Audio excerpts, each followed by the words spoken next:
ఈ చర్చలో మాట్లాడడం అన్నది ఒక బాధాతత్వ హృదయంతో మాట్లాడాల్సినటువంటి పరిస్థితి రావడం చాలా శోచనీయం.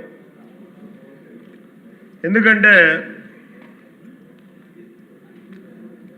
హిందూ సమాజంలో హిందువుల యొక్క మనోభావాన్ని దెబ్బతీసేటటువంటి విధంగా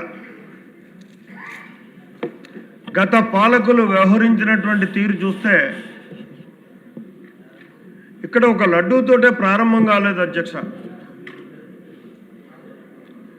వాళ్ళ పాలన మొదలుపెట్టిన దగ్గర నుంచి విధ్వంసంతో మొదలై ఏదో గతంలో భారతదేశం మీద దండు తెచ్చేటువంటి విదేశీయులు చేసేటటువంటి అకృత్యాలన్నింటినీ కూడా గత పాలకులు చేసినటువంటి పరిస్థితి ఉంది. ఎందుకంటే ఎక్కడ ఏ హిందూ గుడి ఉంటే ఆ గుళ్ళో ఏదో ఒక అపచారం చేసినటువంటి పరిస్థితి. అది అంతర్వేద, రామతీర్థమా, ఇలా సుమారు 100 పైబడి గుళ్ళ మీద వ్యవహారం వాళ్ళు హిందూ భక్తుల యొక్క మనోభావాలను దెబ్బతీసేటటువంటి విధానంలో వాళ్ళు చేసినటువంటి కార్యక్రమాలు ఉన్నాయి అధ్యక్ష. అయితే వాటన్నిటినీ మనం చర్చించుకోవడానికి సమయం లేదని ముందుగానే మీరు హెచ్చరిస్తున్నారు. మా సోదరుడు నరేంద్ర కుమార్ చాలా వివరంగా నేను ప్రిపేర్ అయ్యి వచ్చినటువంటి అంశాలన్నిటినీ కూడా సోదరుడు సభకు విన్నవించాడు. కాబట్టి ఇక్కడ మళ్ళీ తిరిగి వాటిని తీసుకురాదలుచుకోలే. ఎందుకంటే నేను ప్రస్తుతం ఆ భగవంతుడు నాకు ఇచ్చినటువంటి అవకాశం చంద్రబాబు నాయుడు గారి వల్ల కలిగింది. టీటీడీ బోర్డులో ఒక సభ్యుడిగా ఉంటూ అక్కడ ఆ దేవుని యొక్క సేవలు చేసుకునే అదృష్టం కలిగింది అధ్యక్ష. అందులో ప్రధానంగా అతి కీలకమైనటువంటి ఈనాడు ఏదైతే చర్చ జరుగుతున్నటువంటి విషయం ఉందో దీనికి కూడా ఒక చిన్న బాధ్యుడే. ఎందుకంటే పర్చేజ్ కమిటీలో సభ్యుడిగా కూడా నేను ఉన్నాను అధ్యక్ష. జనరల్గా ఇక్కడ నెయ్యి కల్తీ అంటున్నారు అధ్యక్ష. అది కరెక్ట్ కాదు. కానీ నెయ్యి కల్తీ కాలా. ఇక్కడ జరిగింది ఏంటంటే ఒక పదార్థాన్ని సృష్టించి దాన్ని రకరకాల వీటిలతో తీసుకొచ్చి నెయ్యిగా మనకు చూపెట్టి వాళ్ళ లడ్డూలు తయారు చేసి మనకి అందించినటువంటి పరిస్థితి అధ్యక్ష. అసలు నెయ్యే లేదు, అసలు పాలు లేదు, పాలు లేదు, నెయ్యి లేదు. ఇక్కడ ప్రధానంగా మనం చూసుకోవాల్సింది ఏంటంటే అధ్యక్ష, ఫిబ్రవరి 29, 2020లో ప్రారంభమైంది అధ్యక్ష. ఇది ఈ కల్తీ భోగోతం ఎలా ఫాలో అయిందంటే అప్పుడున్నటువంటి నియమ నిబంధనలు గత తెలుగుదేశం ప్రభుత్వంలో ఆనాడు పాలక మండలి పెట్టినటువంటి నియమ నిబంధనలన్నింటినీ కూడా తుంగలో తొక్కి ఆ రోజు పర్చేజ్ కమిటీ ద్వారా ఏదైతే పర్చేజ్ కమిటీ సమావేశం జరిగింది ఆ సమావేశంలో ఒక నిర్ణయం తీసుకున్నారు అధ్యక్ష. మనం ఆ నియమ నిబంధనలన్నింటినీ కూడా నరేంద్ర చెప్పాడు, దాని జోలు పోలా, మళ్ళీ ఆ లెక్కలు చెప్పను. వాటన్నిటినీ తప్పించి కేవలం ఇప్పుడు చెప్పినటువంటి నెయ్యి కానటువంటి నెయ్యి తయారు చేసేటటువంటి సామర్థ్యం ఉన్నటువంటి వ్యవస్థలకి ఈ టెండర్ ఇవ్వాలనేటటువంటి దుర్బుద్ధితో ఆ రోజు ఆ పర్చేజ్ కమిటీలో నిర్ణయం తీసుకున్నారు అధ్యక్ష. ఆ పర్చేజ్ కమిటీకి ఒక ప్రత్యేకత ఉంది అధ్యక్ష. ఇక్కడ 2 ప్రత్యేక ఆహ్వానితులు వెళ్ళారు అధ్యక్ష. 3 సభ్యులు ఉంటారు. ఆ 3 కాక ఈ బోర్డులో ఉన్నటువంటి కీలక సభ్యులు ప్రత్యేక ఆహ్వానితులుగా వెళ్ళారు అధ్యక్ష. వారే ఒకరు కరుణాకర్ రెడ్డి గారు, రెండో వారు ఆయన మొన్న దీంట్లో ఉన్నాడు చెవిరెడ్డి భాస్కర్ రెడ్డి గారు. వీరిద్దరూ కూడా ప్రత్యేక ఆహ్వానితులుగా వెళ్ళి అక్కడ వాళ్ళు మొనోపలి చేసి ఆ తీర్మానాన్ని చేశారు అధ్యక్ష. గత తీర్మానాల్ని పక్కకు పెట్టి మళ్ళీ కొత్తగా ఇవన్నింటినీ ఎడిట్ చేసి చేయించి అప్పుడు దాన్ని బోర్డుకి సమర్పించారు. బోర్డులో దాన్ని ఆమోదం చేశారు అధ్యక్ష. ఇక్కడ ఇందాక మా మిత్రుడు చెప్పినట్టుగా దీనికి బాధ్యులు ఎవరు అధ్యక్ష? అక్కడున్నటువంటి ప్రత్యేక కమిటీ సభ్యులు ఎవరైతే జిఎం అంటాడో జిఎం ప్రధాన బాధ్యత అవుతారు, ప్రత్యేక కమిటీ సభ్యులు అవుతారు, ప్రత్యేక ఆహ్వానితులుగా వెళ్ళినటువంటి ఆ ఇద్దరు అవుతారు.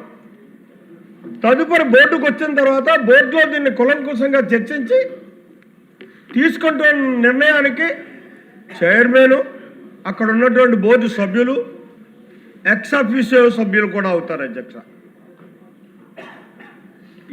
ఇక్కడ మంత్రి గారు ఇందాక చెప్పినటువంటి దీంట్లో చూసుకున్నట్టయితే వారు సిట్టు ఇచ్చినటువంటి రిపోర్టును చదివారు అధ్యక్ష. ఇక్కడ మనం చేయాల్సినటువంటిది కానీ ప్రజలకు తెలియాల్సినటువంటిది కానీ ముఖ్యంగా ఎవరైతే నిజమైనటువంటి బాధ్యులు ఉన్నారో వాళ్ళందరినీ కూడా ఇందులో మనం శిక్షించాల్సినటువంటి అవసరం ఉంది. బాధ్యులుగా ఇక్కడ చూపెట్టాల్సినటువంటి అవసరం ఉంది. దానికోసం మనం తగు నిర్ణయం తీసుకోవాల్సినటువంటి అవసరం ఈ సభకు ఉంది అని చెప్పేసి ఇక్కడ భక్తులకు కానీ ప్రజలకు కానీ ఒక నమ్మకాన్ని కలిగించేటటువంటి బాధ్యత కూడా ఈ సభకు ఉంది అని చెప్పి మనం చేసుకుంటున్నాం.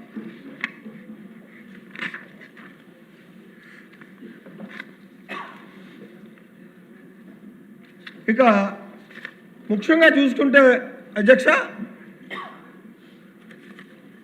ఇక్కడ సుబ్బారెడ్డి గారు చెప్పగానే చెప్పాడు, పాపం తప్పులు జరిగాయని చెప్పేసారు.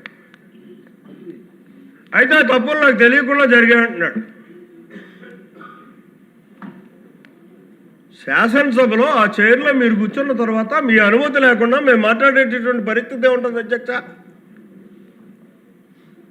తప్పుగా మాట్లాడినా రైట్గా మాట్లాడినా మీకు తెలుస్తుంది. దాని మీద చర్య మీరు తీసుకోవాల్సినటువంటి అవసరం ఉంటుంది. అదే పరిస్థితి అక్కడ చైర్మన్గా సుబ్బారెడ్డి గారు ఉన్నప్పుడు కానీ కరుణాకర్ రెడ్డి గారు ఉన్నప్పుడు కానీ జరిగినటువంటి ఈ తతంగానికి అంతటికీ కూడా పూర్తి బాధ్యత వాళ్ళిద్దరూ వహించాల్సినటువంటి అవసరం ఉంటుంది అన్నది నా భావన. ఇకపోతే సుబ్రహ్మణ్య స్వామి గారు అని చెప్పేసి చాలా పొద్దుట లేచి మనం దండం పెట్టుకోవచ్చు, అంత సీనియర్ నాయకుడు నాయకు అధ్యక్ష. కానీ పాపం తిరుపతి వెంకటేశ్వర స్వామి మీద ఆయనకి ఎందుకు భక్తి లేదో నాకు అర్థం కావట్లే, నమ్మకం లేదో విశ్వాసం లేదో తెలియటం లేదు.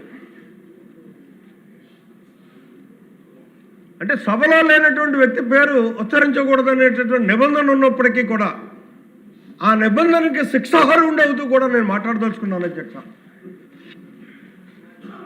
ఎందుకంటే అంత అపచారం చేశాడు ఆయన. ఇక్కడ ఆంధ్ర రాష్ట్ర ప్రభుత్వం సిట్ యొక్క రిపోర్టును చూసుకుని ఇక్కడ అసలైనటువంటి దొంగలు బయటికి రాలేదు, పరిపాలనా విధానంలో ఉన్నటువంటి లోపాలను ఎత్తి చూపలేదు సిట్టు అనేటటువంటి ఆలోచనతో ఒక ఏకసభ్య కమిషన్ వేస్తే దాన్ని అడ్డుకోవడానికి ప్రయత్నం చేశాడు అధ్యక్ష. ఇది ఎంత దారుణం అండి. ఏం పోయిందబ్బా ఆయనకి? వాస్తవాలు బయటికి తీస్తే నిజంగా బాధ్యులు కాకపోతే కాదని చెప్తారు, బాధ్యులైతే బాధ్యులని చెప్తారు. దానికి కారణం ఎవరు అధ్యక్ష? మాజీ ముఖ్యమంత్రి వాడు, నేటి పులివెందుల శాసనసభ్యుడు, చాలా ఇద్దరు మిత్రులు అధ్యక్ష. ఎందుకంటే నాకు తెలుసు, ఆయన పక్కన నేను చాలా రోజులు పనిచేశాను, మీరు ఉన్నారు, మనమంతా కలిసి పనిచేసాం.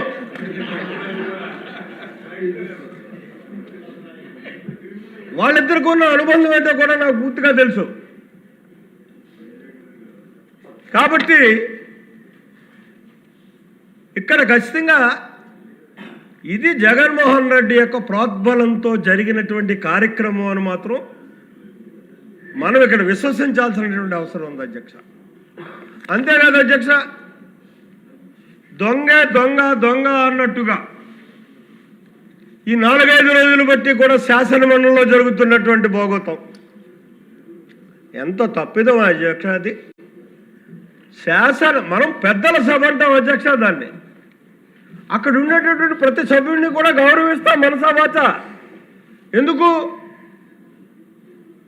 మనం ఇక్కడ విశ్లేషించి పరిశీలించి మనం చేసినటువంటి ఏ కార్యక్రమాలన్నా సరే, ఏ చట్టాలన్నా సరే, ఏ బిల్లునైనా సరే శాసన మండలిలో వాళ్ళు మళ్ళీ తిరిగి పరిశీలన చేసి అందులో సరిదిద్ది తప్పొప్పులుంటే మనకు తెలియజేసి దాన్ని ఆమోదించేటటువంటి సభ. అంత గౌరవప్రదమైనటువంటి సభ. అటువంటి సభలో ఈ 5 రోజులు చూసుకున్నట్టయితే ఇది అతి కీలకమైనటువంటి బడ్జెట్ సమావేశాలు అధ్యక్ష. ప్రతి నిమిషం ప్రతి అణువు కూడా మనం బడ్జెట్ మీద ఆలోచన చేయాల్సినటువంటి బాధ్యత ఉన్నటువంటి ఇటు శాసనసభ్యులుగా మనకు కానీ, శాసన మండలి సభ్యులుగా వాళ్ళకు కానీ ఆ సమావేశాలన్నింటినీ నిర్వీర్యం చేస్తారు అధ్యక్ష. 5 రోజులు కూడా కేవలం రాజకీయం కోసం చంద్రబాబు నాయుడు గారి మీద అభూత కల్పన సృష్టించాలనేటటువంటి ఆలోచనతో వాళ్ళు వ్యవహరించినటువంటి తీరు చూస్తే చాలా దారుణంగా అనిపించింది అధ్యక్ష. అంతేకాదు అధ్యక్ష, ఇంకొక అడుగు ముందుకొచ్చారు. సెక్యులర్ వ్యవస్థనే మంట కలిపారు అధ్యక్ష. అసలు ఇక్కడ మతాల గురించి కానీ, మతపరమైనటువంటి అంశాల మీద కానీ మనం ఎంత తక్కువగా మాట్లాడుకుంటే అంత సెక్యులర్ వ్యవస్థను మనం పరిరక్షించిన వాళ్ళు అవుతాం అధ్యక్ష. సాక్షాత్తు తిరుపతి వెంకటేశ్వర స్వామి ఫోటో పట్టుకుని చెప్పులు వేసుకుని వాళ్ళు ప్రదర్శన చేయడం అధ్యక్ష. అక్కడ వీళ్ళే సంటిగోళ్ళ అధ్యక్ష. మన మహాత్మా సింగ్ అసెంబ్లీ జరిగింది. 10-12 ఏళ్ళ పిల్లలు వచ్చి చెప్పారు, చక్కగా చూస్తుంటే ఆశ్చర్యం వేసింది వాళ్ళని చూసి. వాళ్ళు మాట్లాడేటటువంటి తీరు చూస్తుంటే ఆ మాత్రం జ్ఞానం కూడా లేదండి వాళ్ళకి. తిరుపతి వెంకటేశ్వర స్వామిని రాజకీయం కోసం అపవిత్రం చేసినటువంటి విధానానికి ఖచ్చితంగా మనం చెక్ పెట్టాల్సినటువంటి అవసరం ఉంది అధ్యక్ష. ఇక్కడ ఒక లడ్డూ చోటే కాదు అధ్యక్ష, వాళ్ళు చేసేటటువంటి ప్రతి దాన్ని కూడా మనం ఇవాళ ప్రజలకు చెప్పాల్సినటువంటి బాధ్యత మన మీద ఉంది అని చెప్పేసి మనం చేసుకుంటున్నాం అధ్యక్ష. అందుకోసమే మరి మీరు సమయం వైపు చూస్తున్నారు. నేను కూడా ఎక్కువ సమయం తీసుకోదలుచుకోలేదు. మళ్ళీ మరొక విధంగా మీ ముందుకు వచ్చే అన్ని విషయాలు కూడా మళ్ళీ మాట్లాడతాను. కానీ ఒక్కటి మాత్రం నేను ఇవాళ మనవి చేసుకోదలుచుకున్నాను అధ్యక్ష. తిరుమల తిరుపతి దేవస్థానాన్నే కాదు, హిందూ వ్యవస్థను మనం పరిరక్షించుకోవాలనుకున్నట్టయితే నిన్న చర్చకు కూడా వచ్చినట్టు కొంతమంది మంత్రివర్గ సభ్యులు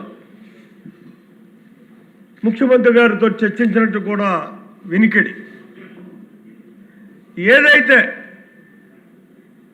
స్వర్ణ దేవాలయం ఉందో ఆ స్వర్ణ దేవాలయానికి వర్తించేటటువంటి నియమ నిబంధనలు మనం ఇక్కడ హిందూ మతాన్ని పరిరక్షించుకోవడానికి ప్రధాన దేవాలయం అయినటువంటి తిరుమల తిరుపతి దేవస్థానంతో పాటు ఉన్నటువంటి హిందూ దేవాలయాలన్నిటినీ కూడా పరిగణలోకి తీసుకుని ఆ చట్టానికి మరింత మెరుగులు దిద్ది మనం ఒక చట్టం చేసుకోవాల్సినటువంటి అవసరం ఉంది. అప్పుడే హిందూ మతం ఇక్కడ బతికి బట్టగడుతుంది, హిందువుల విశ్వాసాన్ని మనం పొందగలుగుతామని చెప్పేసి తప్పనిసరి పరిస్థితుల్లో నేను ఇందాకన్నటువంటి సెక్యులర్ వ్యవస్థకి విఘాతం కలిగేటటువంటి మాటలు నావైనప్పటికీ కూడా ఒక హిందువుగా బాధాతత్వ హృదయంతో ఇవాళ నేను ఈ ప్రపోజల్ని మీ ముందు పెడుతున్నాను అధ్యక్ష. మరి దాన్ని కూడా మనసా వాచ ఆంధ్ర రాష్ట్ర శాసనసభ తీసుకోవాలి, ఆ చట్టాన్ని తేవాలని చెప్పేసి కోరుకుంటూ, ముఖ్యంగా ఈ దొంగలను శిక్షించేటటువంటి కార్యక్రమాలు ఇవాళ మాకు బాధ్యతలు ఇచ్చినటువంటి చంద్రబాబు నాయుడు గారి ఎక్కడ అప్రతిష్ట రానటువంటి విధానంలో తిరుమల తిరుపతి దేవస్థానంలో మేము చేసినటువంటి కొన్ని అంశాలని సభ దృష్టికి తాదాల్చాను అధ్యక్ష. మొట్టమొదటి అన్యమతస్తులు ఎవరైతే అక్కడ ఉద్యోగాలు చేస్తున్నారో వాళ్ళందరినీ కూడా వాళ్ళ కడుపు కొట్టకుండా, ఇది కూటమి ప్రభుత్వం యొక్క విధానం అధ్యక్ష. మాకు మా నాయకుడు చంద్రబాబు నాయుడు గారు సూచించినటువంటి సూచనలు అధ్యక్ష, వాళ్ళ పొట్ట కొట్టకుండా వాళ్ళంతటా వాళ్ళు వాలంటరీ రిటైర్మెంట్ తీసుకుంటే వాలంటరీ రిటైర్మెంట్కి వెళ్ళమనండి, లేదా వేరొక వ్యవస్థలకు పంపించేటటువంటి ఆలోచన చేయండి అని చెప్పేసి సూచించిన మేరకు ఆ రకంగా మేము మొట్టమొదటి దాన్ని తీర్మానం చేసి ఇవాళకప్పుడే చర్యలు ప్రారంభించినటువంటి పరిస్థితి ఉంది అధ్యక్ష. ఇది కేవలం తిరుపతి సంస్కృతిని పరిరక్షించడానికి చేసినటువంటి కార్యక్రమం అధ్యక్ష. అలాగే చూసుకున్నట్టయితే ఇవాళ ప్రతి అంశం మీద కూడా వాళ్ళు చెప్తున్నారు అధ్యక్ష, ఇందాపూర్ గురించి మాట్లాడుతున్నారు. దానికి నేను ఒక సభ్యుడిగా, పర్చేజింగ్ కమిటీ సభ్యుడిగా నేను కూడా ఉన్నాను. ఆ విధానాన్ని చేయాల్సినటువంటి పరిస్థితుల్లో కేవలం మనకు అక్కడ 20 లక్షల కేజీల నెయ్యి కావాల్సి వస్తే 10 లక్షలే మాకు ప్రొక్యూర్ అయ్యేటటువంటి పరిస్థితుల్లో తప్పనిసరి పరిస్థితుల్లో మేము 1500 దాటి డైరీలు ఏమన్నా వచ్చినట్టయితే వాటిని తీసుకోండి అని చెప్పేసి ఒక చిన్న మార్పు చేసినటువంటి సంఘటన ద్వారా వచ్చినటువంటి ఇందాపూర్ డైరీ అధ్యక్ష. అది ఇందాపూర్కే కాదు, ఈ దేశంలో ఉన్నటువంటి అన్ని డైరీస్ రావచ్చు. నిజంగా మంచి నెయ్యినే వారు సరఫరా చేస్తుంటే బోలోబాబా కూడా రావచ్చు మేము ఇచ్చినటువంటి అవకాశానికి. రాలేదు అధ్యక్ష. ఎందుకు రాలేదంటే వాళ్ళ ఆటలు సాగవు. ఇక్కడ ఉన్నటువంటి బోర్డు, చంద్రబాబు నాయకత్వంలో ఉన్నటువంటి బోర్డు ఒక నిబద్ధతతో నిష్పక్షపాతంగా వ్యవహరించేటటువంటి బోర్డు కాబట్టి రాలా. నెయ్యి చేయరు, మీరు నెయ్యి కొంటారు, వాళ్ళు నెయ్యి చేయరు. అది నెయ్యి లేదు అక్కడ అధ్యక్ష. అక్కడ కూడా ఇక్కడ ఒక విధానం ఉంది అధ్యక్ష. ఎందుకంటే ఇది చాలా నిత్యావసరమైనటువంటి వస్తువులు. ఇక్కడ మనం కొనేటటువంటి ప్రతిదీ కూడా వేలాది లక్షలాది భక్తులు వచ్చేటటువంటి విధానం ఉంది అధ్యక్ష. అక్కడ అందరికీ కూడా ఏ రకమైనటువంటి ఇబ్బంది కలగనటువంటి పరిస్థితుల్లో మేము వ్యవహరించాల్సినటువంటి బాధ్యత ఉంది మా మీద. అందుకోసం ఒక L1కి ఎప్పుడు కూడా L1 ఎవరైతే వస్తారో వాళ్ళని ఆమోదించి L1కి 65% ఇస్తాం. ఆ L1 కానీ ఏదైనా విధానం వల్ల సరఫరా చేయలేకపోతే ఈ వ్యవస్థ ఆగకుండా 35% L2ను అడుగుతాం అధ్యక్ష. L1 రేటుకి కానీ నువ్వు సరఫరా చేయగలదు అని. L2నో L3నో ఎవరొస్తే వాళ్ళు, అది సామర్థ్యం ఉన్నవాళ్ళని, నియమ నిబంధనలు ఉన్నవాళ్ళని మేము అడిగేటటువంటి పరిస్థితి ఉంటుంది అధ్యక్ష. ఆ విధానంలోనే ఇక్కడ పిలిస్తే 650 కేజీలు 6,50,000 కేజీలు మాత్రమే ఇందాపూర్ డైరీకి ఇవ్వడం జరిగింది అధ్యక్ష. ఈ ఇందాపూర్ డైరీ ఎవరో జ్యోతులను ఎవరికి తెలియదు, నాకు పని లేదు. అది అక్కడ మాకు ఉన్నటువంటి టర్మ్స్ అండ్ కండిషన్స్కి ఏదైతే అప్లికబుల్ అవుతాయో ఆ టర్మ్స్ అండ్ కండిషన్కి లోబడి అక్కడ మేము అప్రూవల్ చేసేటటువంటి పరిస్థితి ఉంటుంది అధ్యక్ష. ఇందులో రేపు పొద్దున్న తప్పు జరిగితే మేము కూడా శిక్ష అర్హులమే, మాది కూడా బాధ్యతే. అదే బాధ్యత ఇవాళ ఆనాడు ఉన్నటువంటి వాళ్ళ మీద ఉంది అని చెప్పేసి మరొక్కసారి మీకు మనవి చేసుకుంటూ వాళ్ళని ఇచ్చేయడానికి ఇక్కడ